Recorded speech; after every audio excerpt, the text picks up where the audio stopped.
Hi, and welcome to the I Teach Myself podcast. My name is Matthew Miniman, and this is episode 136. What can Will and William West teach us about unique identifiers? So, in the 1800s, science was nothing more than figuring out different ways of injecting whiskey into your blood and figuring out what it could do. And in medicine was nothing more than whiskey and cocaine and bone saws. So, there was a lot to be desired in comparison to the world of today. There's a lot of things being discovered, a lot of things being tried, and it was a weird time. During the 1800s is also very much like the Wild West. That's when the Wild West was born, as the United States progressed across the entirety of the continent. And we as a nation were discovering lots of new things, stealing scientists from other countries, and claiming that we were the first to find everything. Well, in the world of identification and documentation, one of the things that you find in history is that a lot of criminals, as they continue to commit crimes and they continue to get arrested and be convicted and go to jail and then get out, escape or whatever, you find that police and officials were really trying to figure out a way to detect and track these criminals and have their criminal history so they could make sure that repeat offenders were treated more harshly or whatever. And so that you could also understand how, when somebody was lying. And so there was a lot of effort put into trying to detect this. And this is where a man by the name of Alphonse Bertillon comes into play, because Alphonse Bertillon basically had a measurement system for individuals that he said or believed could identify individuals with precision accuracy. And this is, it's now called the Bertillon system or Bertillon system, where there are 5 critical measurements that you have to do for an individual. And this is head length, head breadth, length of the middle finger, length of the left foot, and then length of the cubit, which is the span between your pinky and your thumb. And using these measurements, you could identify a person because Alphonse believed that these were unique across every individual. And this is where, if you ever watched any movies or seen any photos from this time, this is where you'll see doctors or police professionals measuring people with calipers and different little measurement utilities, and then writing that information down. The problem with this system is, and you guys probably already know this, is that is bullshit. All of that is bullshit. Those measurements are not consistent on a person, let alone are they unique from individual to individual. There's really no way that those uniquely identify anybody. Because again, like length of the little finger, that can change based on a lot of different characteristics day to day, from things like dehydration, weight. There's a lot of ways that can actually be an issue of measurement. Same thing with the cubit. If I stretch my hand, work at stretching my hand, I could probably expand the distance of the cubit by enough to make it a question of who I am according to the system. But just because that measurement system might be flawed, don't let that get in the way of people using it. So as, like I said, it's in the 1800s, there's really not a really great way to identify prisoners. So in 1887, the adoption of the Bertillon system starts going across the United States. and being used in prisons to identify those that have been convicted of crimes. As they get enrolled, I guess, into the prison, they are measured in the intake process, and their names are taken down and pictures are taken because now photography is a thing, and that is generally how prisoners get taken in, and they can track them using these methodologies. Well, in 1901, a man by the name of William West was found guilty of and convicted of murder, first-degree murder, and was sentenced to life imprisonment at Leavenworth Penitentiary. And in this instance, all of these measurements were taken of William West. And alongside of this whole thing where the Bertillon system was being used, fingerprints were also becoming a thing as well. Earlier on, fingerprints are being used, were identified as something that could be checked. And so as a measurement of an individual in this intake process, the Leavenworth Penitentiary started to take the fingerprints of William West. Well, then in 1903, another man, completely different, unique individual, unrelated to William West, Will West, was found guilty of manslaughter, and he was sentenced to 4 years of prison in Leavenworth Penitentiary.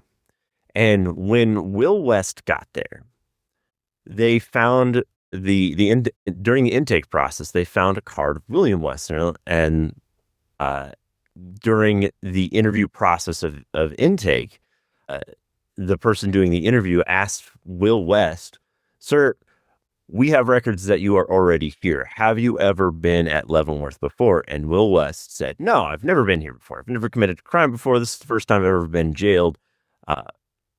Why would you think that?" And as part of this intake process during this interview, the interviewer shows Will West the photos and the markers and the fingerprints, basically shows them the intake record of William West. And Will looks at it and goes, "Well, I don't know how you got my picture, but that's me. But I've never been here before." And so, the interviewer, not believing Will, absolutely is just like, "Yeah, whatever, man."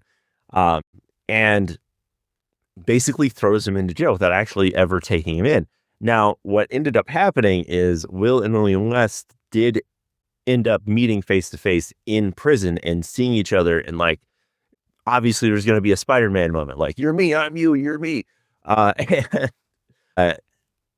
In that instance, that when they both go to the warden to show, "Hey, we're two different people," Will West was then fingerprinted and had his own measurements taken for that he should have had at the intake process. And it was found that they had the exact same Bertillon measurements as the other. And so completely blowing apart this unique identification system of the Bertillon system and belief that it could be used to identify two people at once, or, a single individual, instead of having multiple people identify as the same measurements. Now, again, as fingerprints were becoming more and more adopted as an identifier technique, their fingerprints were taken, and it was definitely shown that they both had completely different fingerprints. And so this is where the case of fingerprints actually really started to take off. Now, there has been some historical debate about whether or not this story actually has happened or actually has occurred, but there's several pieces of information that kind of really dictate that it is a true story, and this is actually what happened. Because as early as 1905, this story was being published in news outlets and newspapers, magazines, And the FBI tracks this as a true story as well.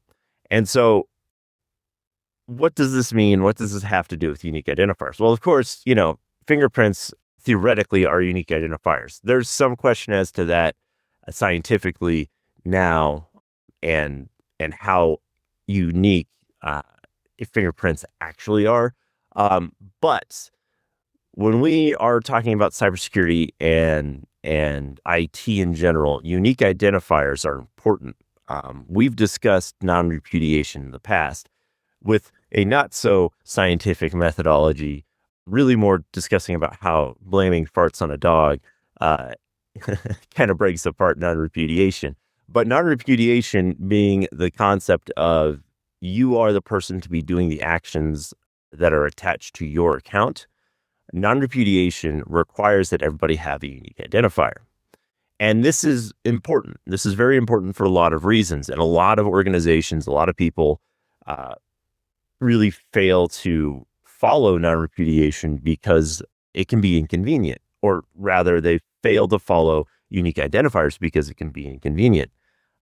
And what do we mean by unique identifiers? Well, unique identifiers in the world of IT and cybersecurity are things like your username and a password, those being unique to you as a person, making sure that you're not sharing an account with another person. So for instance, if you have a login into Windows, your login into Windows should be unique. Your first and last name should be unique to you. And if you have somebody with the same name, Will and William West, maybe, just maybe, you should have W West 1 and W West 2 as their usernames. They can fight over who gets the U1 and 2, but they should be W West 1 and W West 2. They should have a unique identifier associated with them so we know who they are. We know who committed the crime. We know who did the thing, and we can track that information appropriately. And this is not only to protect your organization, this is also to protect those users. So that way there's no question about who did what. Now, unique identifiers are not a unique thing in cybersecurity. They're not a unique thing. Recently, they are something that has been a thing since the beginning of computing, essentially.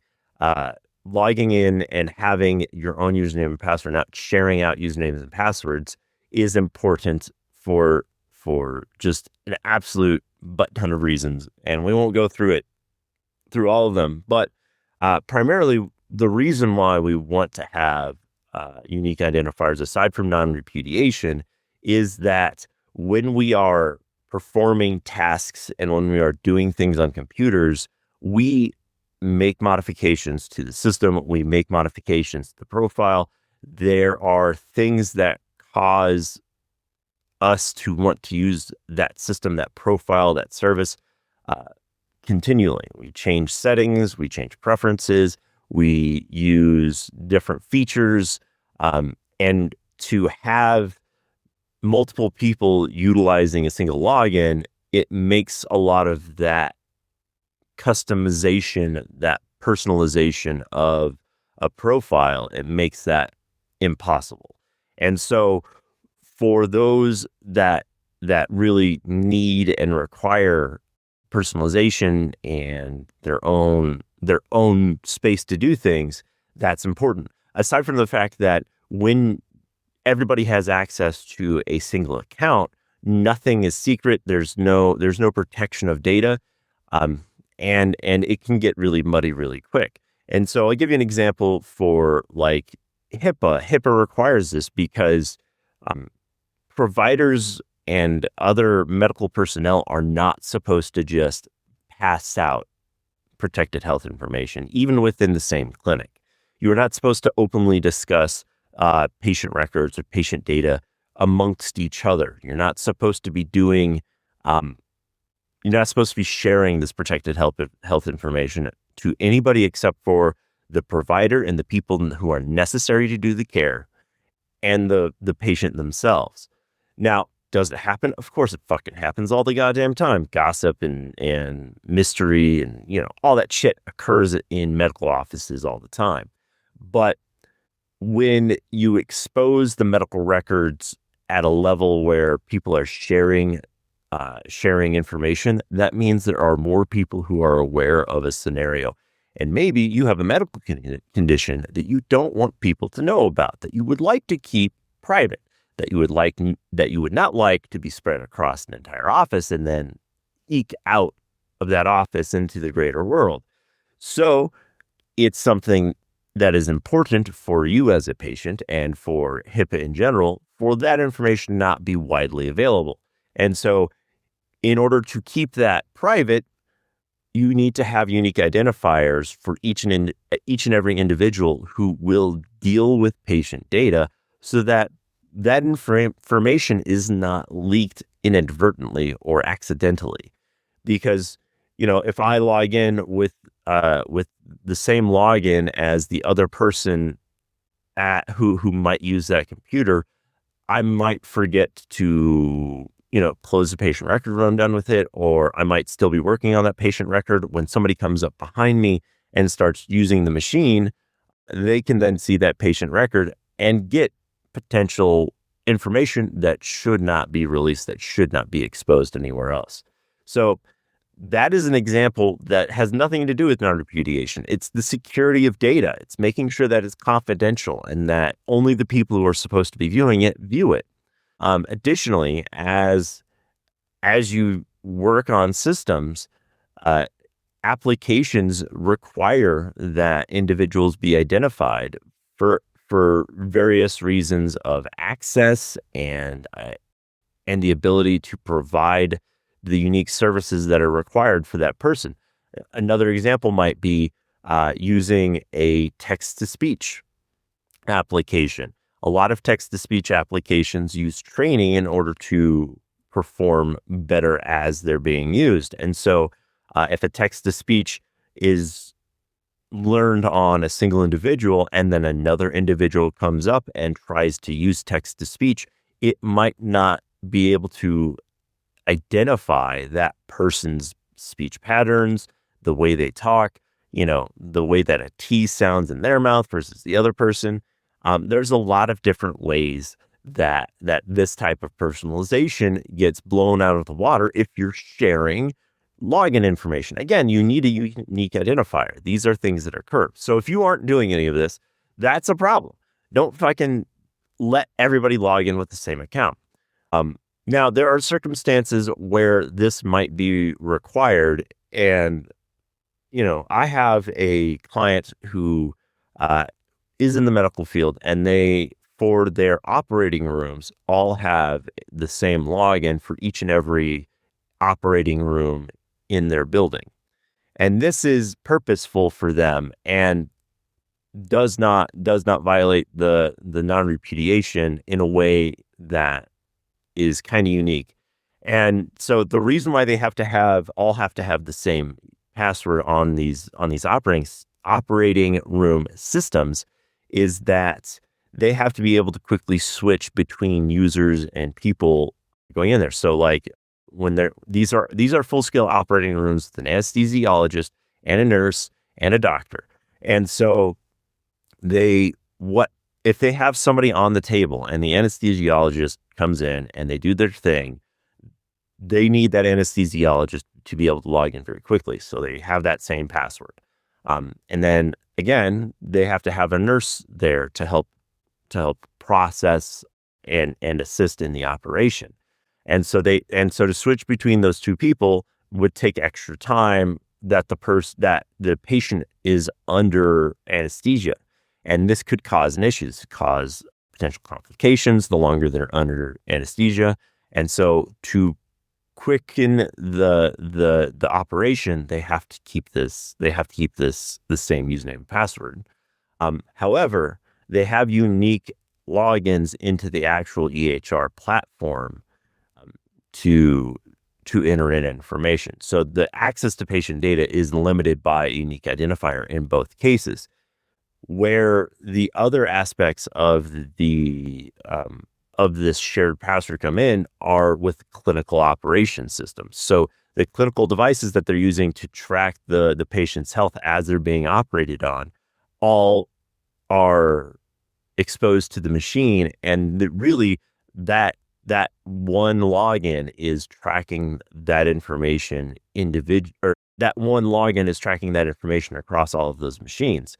And so in order to see it so that they can make sure that the patient isn't going to die, they must have a quick login to get there. And so this is a patient health concern where it kind of overrides the need for that unique identifier, which we handled in a different way because access to the actual patient records is contained behind a different unique identifier.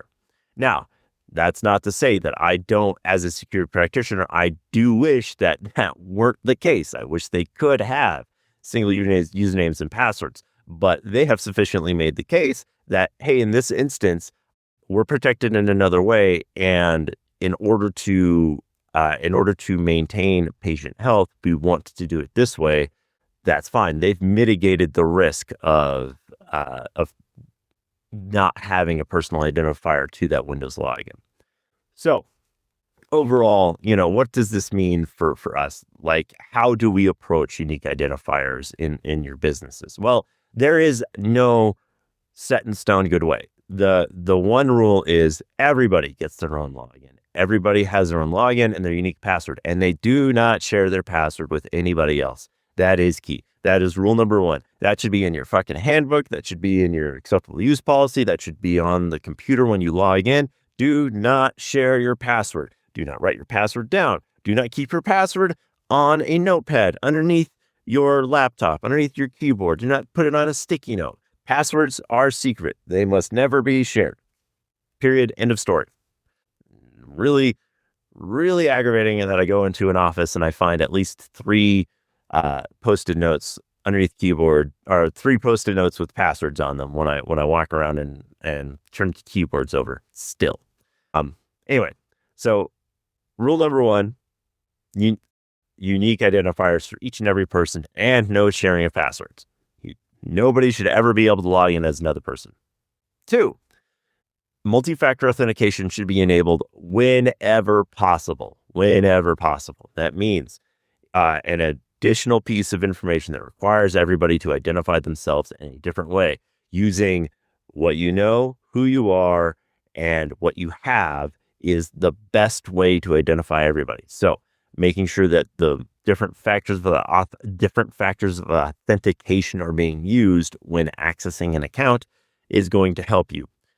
The next thing is that in a business, those unique identifiers should be readily identifiable to the person, meaning you shouldn't give everybody superhero names in order for those unique identifiers to work in your organization. You should not give the CEO Superman, no matter how badly he wants that. It should be something that is unique to him, but can be readily identified as that person by anybody who walks into that organization. They should know that this is that person, meaning first initial, last name, last name dot first name, last name, last 4 digits of their phone number, employee ID number, anything like that. But it should be quickly identifiable to the person.